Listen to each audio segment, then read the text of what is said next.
Hello friend, last lectures में हम लोगों ने देख चुका है कि माइनर कोफैक्टर्स, एडजॉइंट्स और इनवर्स ऑफ ए मैट्रिक्स क्या होता है। वो मैं फाइंड आउट करने का तरीका बताया था। आज जो डिलीवर करेंगे लेक्चर्स, कोई नया लेक्चर्स नहीं हुआ, उसी के प्रॉपर्टीज हम लोग देखेंगे। इनवर्स एंड एडजॉइंट का प्रॉपर्टीज हम लोग चेक करेंगे।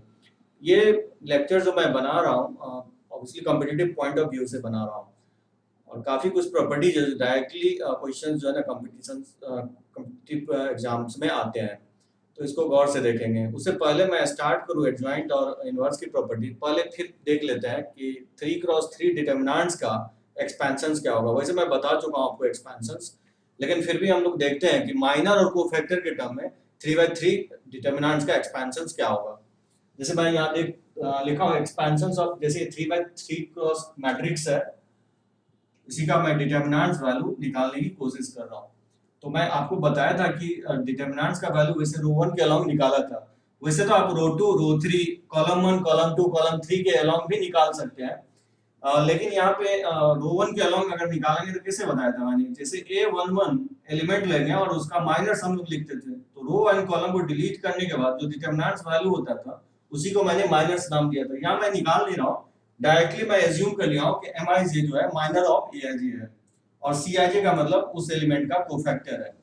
तो C stand for cofactor, M stand for minor. जैसे A11 का माइनर मैंने M11 मान लिया, तो इसका जो minus A11 into minus of that element, फिर माइनस साइन आएगा। माइनस और प्लस साइन ये डिपेंड करेगा कि I प्लस जे इवन है कि ऑड। यहाँ 1 प्लस 1 इवन है इसलिए प्लस से स्टार्ट किया, और यहाँ 1 प्लस 2 ऑड है इसलिए माइनस साइन आएगा। फिर A12 और उसका माइनस प्लस A13 और माइनस ऑफ दैट एलिमेंट। ये मैं आपको बताया हूँ कि एक्सपेंशन ऑफ डिटर्मिनेंट्स में जैसे माइनर्स एंड कोफैक्टर्स में रिलेशन जो मैंने बताया था -1 to the power I plus J Mij होता है। दैट मींस माइनर्स कोफैक्टर के इक्वल होगा। देख सकते हैं जहां पे Mi प्लस जे इवन है, I प्लस जे अगर इवन है तो माइनर कोफैक्टर के इक्वल हो जाएगा। लेकिन अगर I प्लस जे ऑड है, जैसे I1 है J2 है, यहाँ पे ऑड है, तो माइनस कोफैक्टर में रिलेशन माइनस साइन का मैग्नीट्यूड वही होगा, माइनस साइन का सिर्फ चेंज हो जाएगा। जैसे वो I प्लस जे यहाँ देख सकते हैं 1 और 3 है, तो 4 आएगा I प्लस जे, इवन है इसलिए माइनस कोफैक्टर के इक्वल होगा। ये वैल्यू अगर यहाँ पे पुट करेंगे तो ये बेसिकली प्लस आ जाएगा, ये माइनस है तो माइनस माइनस ये फिर प्लस हो जाएगा। दैट मींस अगर कोफैक्टर के टर्म एक्सपैंड करते हैं तो सारे टर्म प्लस से कनेक्टेड होगा। उसी तरह रो 2 के अलोंग एक्सपैंड किया हो, किसी भी डिटर्मिनेंट्स को आप 6 के अलोंग एक्सपैंड कर सकते हैं। 3/3 जितने रोज होंगे और कॉलम होंगे उतने अलोंग आप एक्सपैंड कर सकते हैं। किसी के भी अलोंग एक्सपैंड कीजिए डिटर्मिनेंट्स को, लेकिन वैल्यू चेंज नहीं होगा डिटर्मिनेंट्स का। जैसे ये मैं रो 1 के अलोंग एक्सपैंड किया हूं इन टर्म्स ऑफ माइनर, और ये इन टर्म्स ऑफ कोफैक्टर्स। उसी तरह रो 2 के अलोंग अगर एक्सपैंड करेंगे तो रो 2 के अलोंग करेंगे तो A21 and cofactor of that element plus A22 cofactor of that element. Cofactor के टर्म में सारे प्लस से कनेक्टेड होगा, A23 and cofactors of that element. उसी तरह अगर रो 3 के अलोंग एक्सपैंड करेंगे ये हो जाएगा A31 cofactor of that element, A32 cofactor of that element, और A33 and cofactor of that element. ये रो 3 के अलोंग एक्सपैंड किया। उसी तरह कॉलम 1 के अलोंग करेंगे, इसके अलोंग अगर एक्सपैंड करते हैं तो क्या करेंगे, ये एलिमेंट लिखेंगे और उसका कोफैक्टर लिख देंगे, जैसे मैं यहाँ पे किया हूँ। उसी तरह से रो 2 और कॉलम 2 और कॉलम 3 के अलोंग भी आप एक्सपैंड कर सकते हैं। वैल्यू में कोई चेंज नहीं होगा, ठीक है, ये एज इट इज आएगा।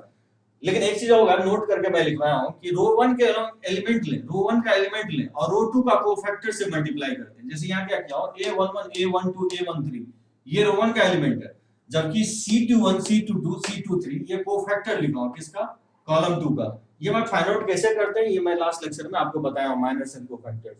तो जब भी ये वैल्यू यानी रो 1 का एलिमेंट लिए और रो 2 के कोफैक्टर से मल्टीप्लाई अगर करते हैं तो इसका सम ऑलवेज क्या होगा, 0 के इक्वल होगा। जैसे यहाँ पे देख सकते हैं मैंने रो 1 का एलिमेंट लिया हूं A11 A12 A13, ये रो 1 का एलिमेंट लिया हूं, और C31 C32 C33 ये बेसिकली क्या है, रो 3 का कोफैक्टर है। तो जब भी मल्टीप्लाई करके ऐड करेंगे तो 0 होगा। सो प्रॉपर्टीज ये है कि किसी भी रो को अनदर रो के कोफैक्टर से मल्टीप्लाई करके जब ऐड करते हैं तो वैल्यू 0 होगा। उसी तरह से कॉलम के अलोंग भी कर सकते हैं। जैसे मान लीजिए कॉलम 1 के अलोंग एलिमेंट लें, जैसे A11 और कोफैक्टर जो है कॉलम 2 का ले लें, यानी C12 प्लस A21 और C22 और प्लस हो जाएगा A31 और C232 इक्वल टू, ये भी क्या होगा, 0 होगा। मैंने क्या किया यहाँ पे A11 A21 A31, ये मैंने कॉलम 1 का एलिमेंट ले लिया, और फिर C12 C22 C32 ये कोफैक्टर मैंने लिया कॉलम 2 का। तो जब इसको मल्टीप्लाई करके, सो दैट मींस थियरी ये होगा कि कॉलम 1 का एलिमेंट ले और आइदर कॉलम 2 यानी तो कॉलम 3 के कोफैक्टर से मल्टीप्लाई करके ऐड करेंगे तो वैल्यू क्या होगा, 0 होगा। ऐसा नहीं होगा कि रो के अलोंग लेंगे या फिर कॉलम के अलोंग कोफैक्टर लेंगे, नहीं, अगर रो के अलोंग एलिमेंट ले रहे हैं तो कोफैक्टर भी रो के अलोंग ही हम लेंगे।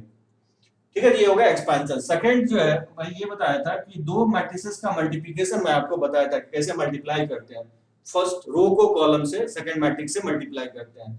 जैसे हम लोग मैट्रिसेस में मल्टीप्लाई करते हैं, डिटरमिनेंट्स में भी मल्टीप्लिकेशन उसी तरह होगा।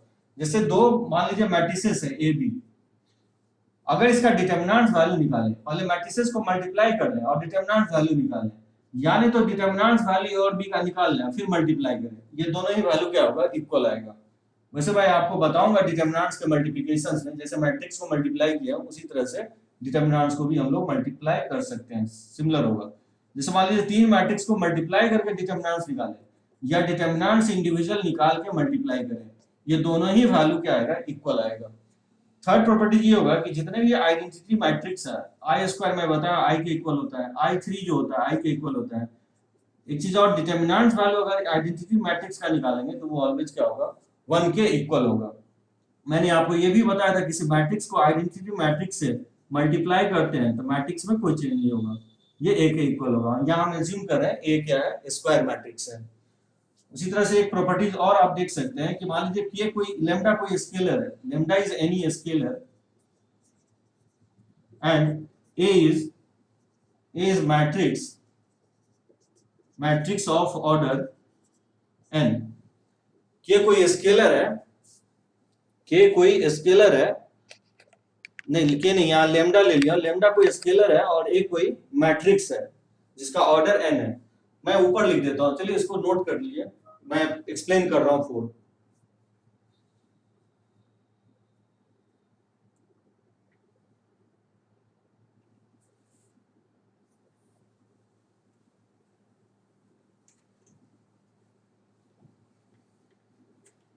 जैसे मैं बोल रहा हूँ फोर्थ प्रॉपर्टी मैं यहाँ लिख देता हूँ।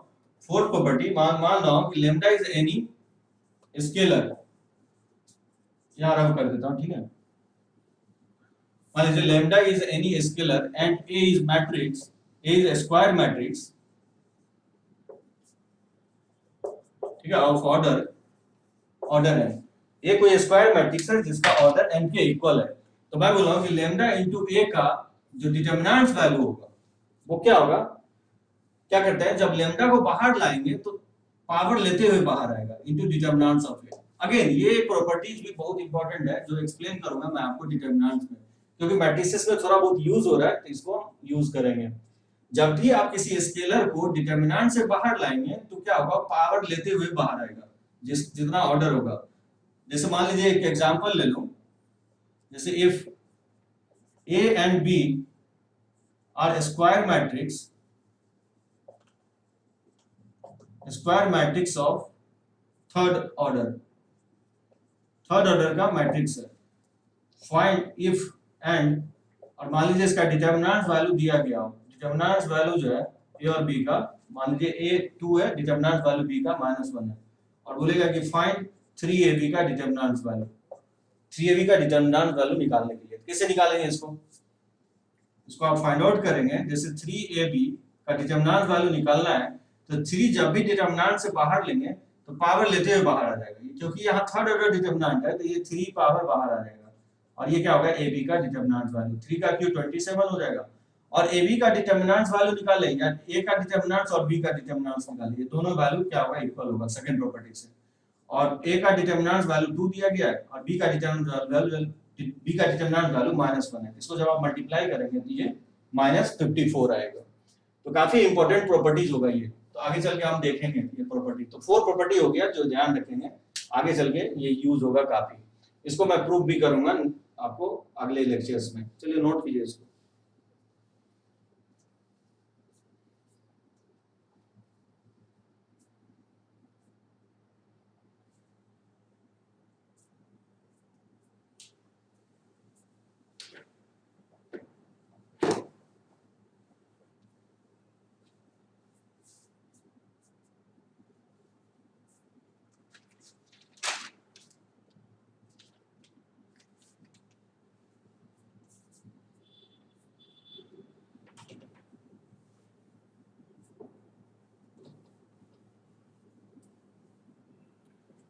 चलिए उसके बाद देखते हैं प्रॉपर्टीज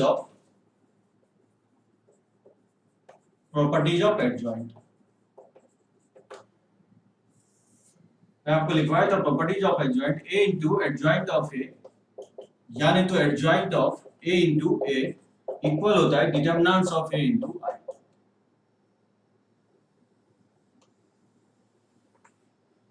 जहां क्या होगा, वेयर ए जो है ए आई जे कोई भी स्क्वायर मैट्रिक्स है और आई जो है आइडेंटिटी मैट्रिक्स है।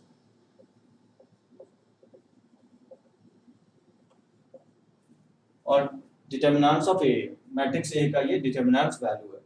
ये बहुत इंपॉर्टेंट प्रॉपर्टीज होगा, इसका देख लेते हैं प्रूफ ये कैसे होगा। So A into adjoint of A या adjoint of A into A, ये इक्वल होगा determinants of A into I. Determinants of A कोई सम वैल्यूज होगा और आई एक मैट्रिक्स है, आइडेंटिटी मैट्रिक्स है, इसको मल्टीप्लाई करेंगे तो इसके इक्वल होगा। इसका प्रूफ देखिए, मान लीजिए कोई भी 3x3 मैट्रिक्स ले लेते हैं, जैसे मान लीजिए A1 A2 A3, जैसे B1 B2 B3, जैसे मान लेता हूँ P1 P2 P3, ये कोई 3x3 मैट्रिक्स मान लिया। इसका जब मैं कोफैक्टर मैट्रिक्स निकालेंगे तो कोफैक्टर मैट्रिक्स क्या होगा, कोफैक्टर मैट्रिक्स हो जाएगा, इसको मैं लिखता था C11 C12 C13 C21 C22 C23 C31 C32 C33, और इसी का जब हम ट्रांसपोज लेते थे तो एडजॉइंट आता था। ट्रांसपोज क्या होगा, रोज को कॉलम में लिख देना है, तो रोज को कॉलम में लिखेंगे C11 C12 C13, रो 1 को कॉलम में लिख दिया, रो 2 को कॉलम में लिखेंगे ये हो जाएगा C21 C22 C23। उसी तरह रो 2 रो कॉलम 3 को अगर हम रो 3 को अगर हम कॉलम 1 में लिखेंगे C31 C32 C33। ठीक है, ये एडजॉइंट मैंने फाइंड आउट कर लिया। मुझे फाइंड आउट करना है ए इनटू एडजॉइंट ऑफ ए क्या होगा, determinants of A into I के इक्वल होगा। तो हम फाइंड आउट करते हैं ए इनटू एडजॉइंट ऑफ ए। तो बताइए ए जो है, ए आया है A1 A2 A3, और ये जगह B1 B2 B3, और ये जगह P1 P2 P3। इसको हम मल्टीप्लाई कर रहे हैं एडजॉइंट से। इसका एडजॉइंट क्या है C11 और ये C12 C13, उसी तरह से C21 C22 C23 और C31 C32 C33। ठीक है, तो एडजॉइंट मैंने पुट कर दिया। जब इसको मल्टीप्लाई करेंगे तो दो मैट्रिक्स का मल्टीप्लिकेशन मैंने बताया क्या करता हूँ, रोज को कॉलम से मल्टीप्लाई कर देते हैं, रो को फिक्स रखते हैं, कॉलम से मल्टीप्लाई करते जाते हैं।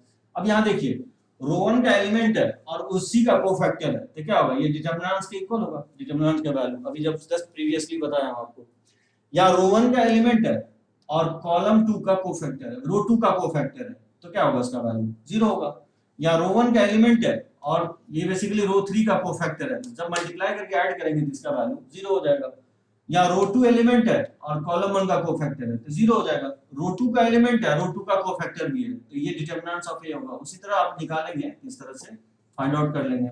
अब देख सकते हैं डिटरमिनेंट्स ऑफ ए, कोई स्केलर मैंने बताया था, डिटरमिनेंट्स में जब भी कॉमन लेंगे तो सारे एलिमेंट्स कॉमन आ जाएगा। जैसे डिटरमिनेंट्स ऑफ ए अगर कॉमन लेंगे तो क्या होगा, क्या बचेगा, यहाँ 1 0 0 0 1 0 और 0 0 1 बचेगा।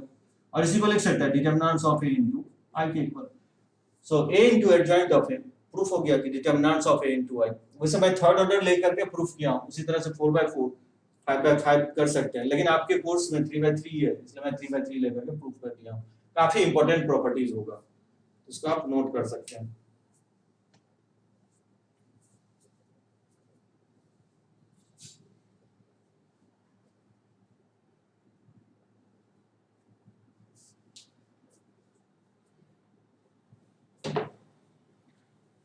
चलिए आगे देखते हैं, इसका और भी प्रॉपर्टीज है एडजॉइंट का।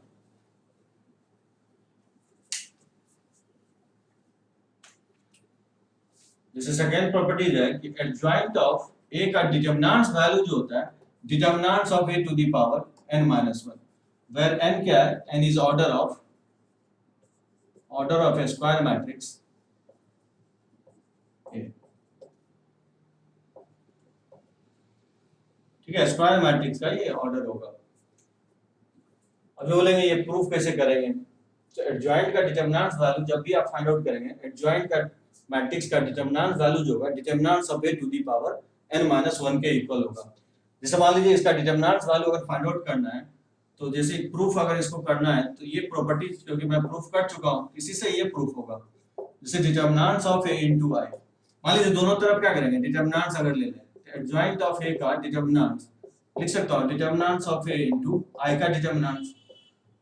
डिटर्मिनेंट्स ऑफ ए को मैं लेम्डा मान लेता हूँ, तो क्या हो जाएगा, ये लेम्डा आई का डिटर्मिनेंट्स वैल्यू हो जाएगा। मैंने बताया था कि जब भी लेम्डा डिटर्मिनेंट से बाहर आएगा तो क्या होगा, पावर लेते हुए आएगा, मैट्रिक्स का ऑर्डर पावर लेते हुए आएगा, क्योंकि मैट्रिक्स का ऑर्डर n है, इसको लिख सकते हैं lambda to the power n into i का डिटरमिनेंट्स वैल्यू। अब लेम्डा का वैल्यू अगर पुट कर दें, डिटरमिनेंट्स ऑफ a के इक्वल है, और i का वैल्यू तो क्या होता है 1 के इक्वल होता है, तो determinants of a to the power n होगा। अब बताया तो दो मैट्रिक्स का डिटरमिनेंट्स निकालें या डिटरमिनेंट्स निकाल के मल्टीप्लाई करें, दोनों ही वैल्यू क्या आएगा, सेम आएगा। यहाँ से क्या होगा, अगर फाइंड आउट करेंगे, यहाँ से एडजॉइंट ऑफ ए को अगर फाइंड आउट करेंगे डिटरमिनेंट वैल्यू इसका, तो क्या होगा, determinants of A to the power, ये नीचे जाएगा, टू दी पावर लिख सकते हैं n-1 कि आप प्रूफ कर सकते हैं कि एडजॉइंट का डिटरमिनेंट वैल्यू जो होगा वो determinants of A to the power n-1 के इक्वल होगा, जहां n क्या है, डिटरमिनेंट्स का ऑर्डर है। उसी तरह से एक प्रॉपर्टीज और है जिसमें लिख सकते हैं, third properties, if a is symmetric, if A is symmetric and skew symmetric, if A is symmetric or skew symmetric, then adjoint क्या होगा, always symmetric होगा, adjoint of A is also is always symmetric।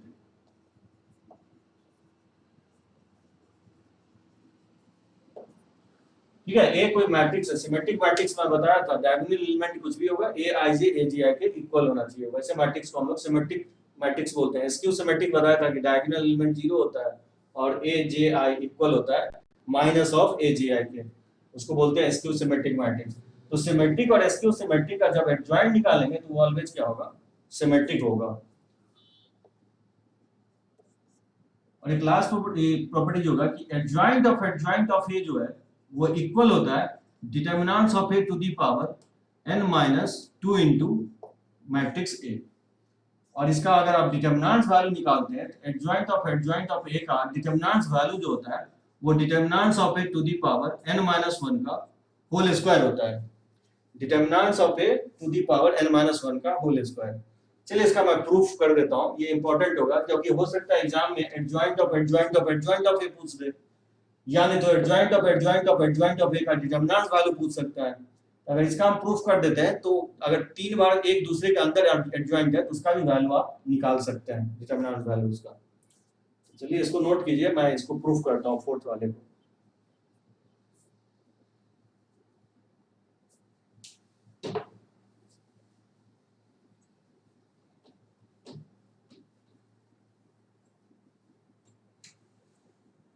जैसे मान लीजिए proof करना है fourth को,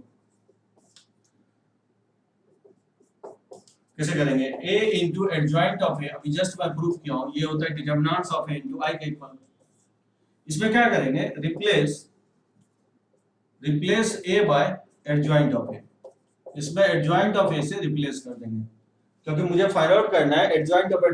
तो ये वैल्यू कैसे आएगा, जब a को हम रिप्लेस कर देंगे एडजॉइंट ऑफ ए से, तो बताइए रिप्लेस करेंगे तो क्या होगा, adjoint of A into adjoint of A हो जाएगा, ये इक्वल होगा एडजॉइंट ऑफ ए का डिटरमिनेंट वैल्यू इनटू आई के इक्वल होगा। समझे, 3 जगह ए लिखा हुआ था, उस तीनों जगह मैंने क्या किया, एडजॉइंट ऑफ ए से रिप्लेस कर दिया। और इसका वैल्यू अभी जस्ट मैं सेकंड प्रॉपर्टी में बताऊं, ये इक्वल होता है determinants of A to the power n-1 into identity matrix I. ठीक है, तो ये हो गया adjoint of A into adjoint of A. इसमें क्या करेंगे, प्री मल्टीप्लाई कर देंगे, ऐसे pre multiply by A both side. So multiplications जो है ना, प्री मल्टीप्लाई मतलब पहले मल्टीप्लाई करेंगे, पोस्ट मल्टीप्लाई मतलब लास्ट में मल्टीप्लाई करेंगे। तो मैट्रिक्स में ए बी बी ए के इक्वल नहीं होता है, इसलिए मैं लिख रहा हूँ प्री मल्टीप्लाई। तो मान लीजिए ए से दोनों तरफ मल्टीप्लाई करेंगे तो ए इंटू एडजॉइंट ऑफ ए हो जाएगा, इंटू एडजॉइंट ऑफ ए, ये इक्वल हो जाएगा, ये वैल्यू है डिटरमिनेंट्स, तो ये वैल्यू होता है, इसको लेफ्ट साइड ले आएंगे तो डिटरमिनेंट्स ऑफ ए n-2 होता है। ठीक है, ये n-2 1 होगा, determinants of n minus 1 into a into I हो जाएगा। ठीक है, दोनों तरफ मैंने a से मल्टीप्लाई कर दिया और देख सकते हैं a into adjoint of a equation 1 से किसके इक्वल लिख सकता है, इसको लिख सकता है determinants of a into I के, तो इसको रिप्लेस कर देंगे डिटरमिनेंट्स ऑफ a इंटू आई से, इंटू एडजॉइंट ऑफ a तो पहले से ही है। ठीक है, अब मैट्रिक्स में क्या होगा कि आइडेंटिटी मैट्रिक्स है, किसी मैट्रिक्स को मल्टीप्लाई अगर आप करते हैं तो उसमें कोई चेंज नहीं होगा, तो मैट्रिक्स ए के ही इक्वल होगा। अगर इसमें भी देख सकते हैं आई को किसी भी मैट्रिक्स से मल्टीप्लाई करने पे तो मैट्रिक्स में कोई चेंज नहीं होगा। यहाँ से अगर आप फाइंड आउट करेंगे एडजॉइंट ऑफ ए, ये इक्वल होगा determinants of A to the power, इसको डिवाइड करेंगे तो क्या होगा, एक पावर और घट जाएगा, n-2 इंटू ए हो जाएगा। और ये फाइंड आउट करना था, ये प्रूफ करना था यहाँ पे। ठीक है, उसी तरह से ये आपका डिटरमिनेंट वैल्यू भी निकाल सकते हैं इसका। जैसे मान लीजिए इसका डिटरमिनेंट वैल्यू निकालना है तो क्या करेंगे, दोनों तरफ डिटरमिनेंट्स ले लेंगे। मान लीजिए दोनों तरफ डिटरमिनेंट्स लेंगे तो लिख सकते हैं determinants of A to the power n-2 का डिटरमिनेंट्स इनटू a। ठीक है, दोनों तरफ मैंने डिटरमिनेंट्स ले लिया। अब देखिए ये एक स्केलर है, अब बताया था जब भी डिटरमिनेंट से स्केलर जब बाहर लेंगे तो पावर लेते हुए बाहर आएगा, तो determinants of A to the power n लिख सकते हैं इनटू डिटरमिनेंट्स ऑफ ए। ये कोई स्केलर था लैम्डा था, जब भी बाहर लाएंगे तो lambda to the power n हो जाएगा, और ये n से जब आप मल्टीप्लाई करेंगे तो determinants of a n² minus 2n into determinants of a हो जाएगा। अब यहाँ देखिए बेस सेम है तो पावर ऐड करेंगे तो determinants of a to the power n² minus 2n plus 1 हो जाएगा, जिसको लिख सकते हैं determinants of a to the power n minus 1 का होल स्क्वायर। ये होगा एडजॉइंट ऑफ a।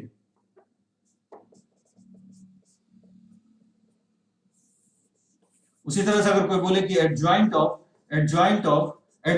ए क्या होगा, 3 बार अगर दे दे जिसको आप बोलेंगे कि determinants of A to the power n-1 का होल क्यूब हो जाएगा। उसी तरह से अगर 4 बार एडजॉइंट होता है तो n-1 का पावर 4 हो जाएगा।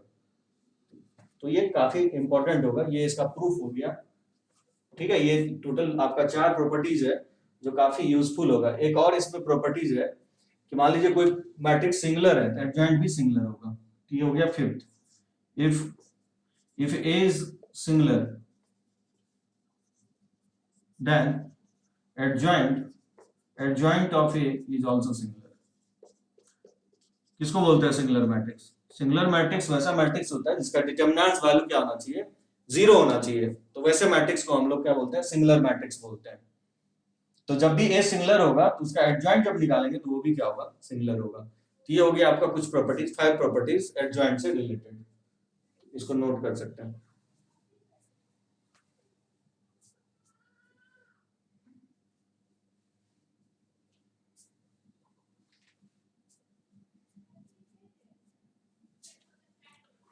चलिए आगे देखते हैं, इसका कुछ प्रॉपर्टीज है इनवर्स से रिलेटेड।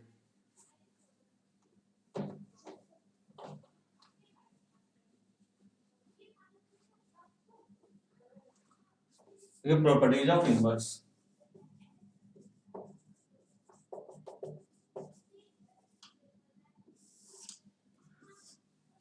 इनवर्स में जो मैंने बताया था प्रॉपर्टी जो होता है कि कोई भी मैट्रिक्स अगर नॉन सिंगुलर है तो वही हम उसका इनवर्स हम निकाल सकते हैं, अदरवाइज निकाल नहीं सकते हैं। इनवर्स निकालने के लिए मैट्रिक्स क्या होना चाहिए, नॉन सिंगुलर होनी चाहिए। तो पहला प्रॉपर्टी तो ये तो होगा कि इनवर्स निकालने के लिए मैट्रिक्स नॉन सिंगुलर होना चाहिए। यहाँ पे देख सकते हैं मैंने बताया था कि कोई भी अगर matrix A into A inverse equal होगा A inverse into A equal to I. Inverse को मैंने ऐसे ही डिफाइन किया था कि A कोई स्क्वायर मैट्रिक्स है और कोई एक ऐसा मैट्रिक्स जिसका प्रोडक्ट अगर आई के इक्वल हो जाए तो वो मैट्रिक्स का वो इनवर्स होगा। इसका प्रूफ कैसे करेंगे, देखिए क्या होगा कि A इंटू एडजॉइंट ऑफ ए, मैंने ये भी बताया था कि A इनवर्स इक्वल होता है 1 upon determinants of A into adjoint of A। इसको कैसे करेंगे प्रूफ, ये तो डेफिनेशन से आता है, ये किसको कैसे करेंगे प्रूफ, इसको लिख सकते हैं डिटरमिनेंट्स ऑफ A इंटू आई। ये मैं फाइंड आउट कर चुका हूं, प्रूफ कर चुका हूं। इसमें क्या करेंगे, दोनों तरफ या डिटरमिनेंट्स ऑफ A से डिवाइड कर लीजिए। डिटरमिनेंट्स ऑफ A से डिवाइड करेंगे तो क्या होगा, इसको लिख सकता हूं A into adjoint of A upon determinants of A into I. अब देख सकते हैं ये दो मैट्रिक्स है जिसका प्रोडक्ट आई के इक्वल है, तो बोल सकते हैं ये मैट्रिक्स ए का क्या होगा, इनवर्स होगा। तो यहां से नहीं निकल जाएगा adjoint of A upon determinants of A. ये तो प्रूफ करना, ठीक है। चलिए इसको लिख सकते हैं।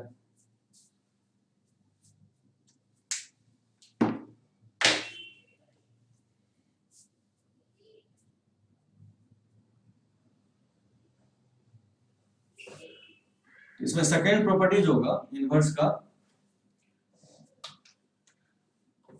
Second properties A inverse always singular होगा, is non singular, always non singular होगा। अगर ए नॉन सिंगुलर है तो ए इनवर्स भी क्या आएगा, ऑलवेज नॉन सिंगुलर आएगा।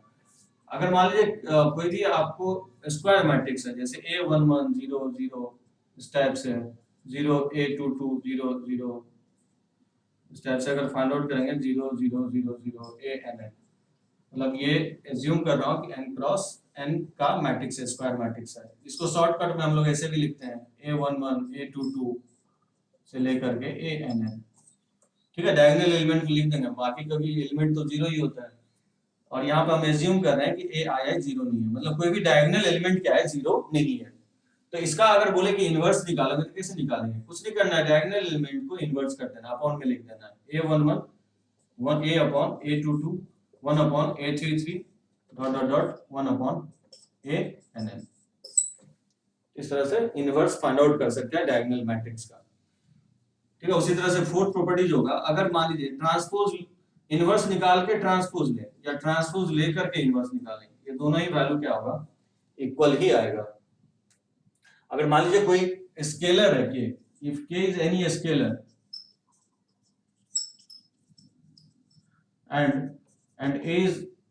and a is any square matrix,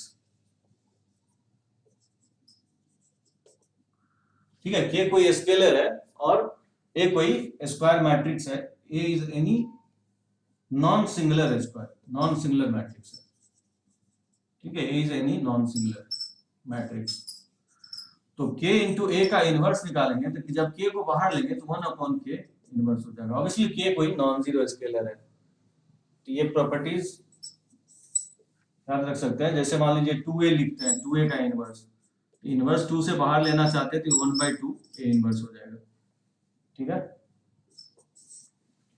ठीक है। इसी तरह से ये कुछ प्रॉपर्टीज होगा, जैसे a इनवर्स, जैसे मान लीजिए a नॉन सिंगुलर है, if a is non singular and और ab जो है bc के इक्वल है, ab और ac के इक्वल है, तो दैट इंप्लाइज आप लिख सकते हैं कि b का क्या होगा, c के इक्वल होगा। सो कभी भी आप ab ac के इक्वल और a के बारे में कमेंट नहीं कर रहा है तो आप कट नहीं कर सकते, मैट्रिसेस को कैंसिल आउट नहीं कर सकते आप। तो जब भी a अगर नॉन सिंगुलर है तो b क्या होगा, c के इक्वल ऑलवेज होगा। अगर a सिंगुलर है तब फिर नहीं कह सकते हैं कि b c के इक्वल होगा कि नहीं होगा। सो a नॉन सिंगुलर होना चाहिए, और एट द सेम टाइम अगर a b ac के इक्वल है तो b क्या होगा, c के इक्वल हो जाएगा। अगर मान लीजिए दो मैट्रिसेस का इनवर्स लेते हैं तो रिवर्स हो जाएगा, यानी b इनवर्स a इनवर्स हो जाएगा। जैसे हम लोग डैश में बताया था ट्रांसपोज में, ab का ट्रांसपोज क्या होता है, b ट्रांसपोज a ट्रांसपोज। उसी तरह इनवर्स जब भी लेंगे तो ab का इनवर्स क्या होगा, b इनवर्स a इनवर्स हो जाएगा। उसी तरह मान लीजिए ab c का इनवर्स लेते हैं, ये हो जाएगा c inverse b inverse a inverse. हाँ, ये एज्यूम कर रहे हैं कि प्रोडक्ट जो है डिफाइंड हो रहा है मैट्रिसेस का, ठीक है। अगर मान लीजिए a नॉन सिंगुलर सिमेट्रिक है तो इनवर्स भी सिमेट्रिक होगा। If a is non-singular, if a is non-singular and symmetric, then a inverse is symmetric. Obviously non-singular होना चाहिए, कोई भी मैट्रिक्स अगर है तो वो non-singular होना चाहिए, तभी आप इनवर्स निकाल सकते हैं। और अगर सिमेट्रिक है तो इनवर्स भी क्या होगा, सिमेट्रिक होगा। ऑब्वियसली नॉन-सिंगुलर तो होगा ही, मैं स्टार्टिंग में लिख चुका हूँ कि a इनवर्स नॉन-सिंगुलर ही होगा ऑलवेज। चलिए इसको नोट कर सकते हैं, ये कुछ प्रॉपर्टीज हो गया इनवर्स से रिलेटेड। इस पे जो है कुछ क्वेश्चंस जो है वीडियो जो है लेक्चर्स बोर्ड छोटा होने के कारण से नेक्स्ट लेक्चर से बोर्ड जो है ना अवेलेबल हो जाएगा, तो कोशिश करेंगे इसको और भी अच्छे से रिप्रेजेंट करने की, ठीक है। इसको नोट कीजिए, इसका आगे का लेक्चर्स हम लोग कंटिन्यू करेंगे।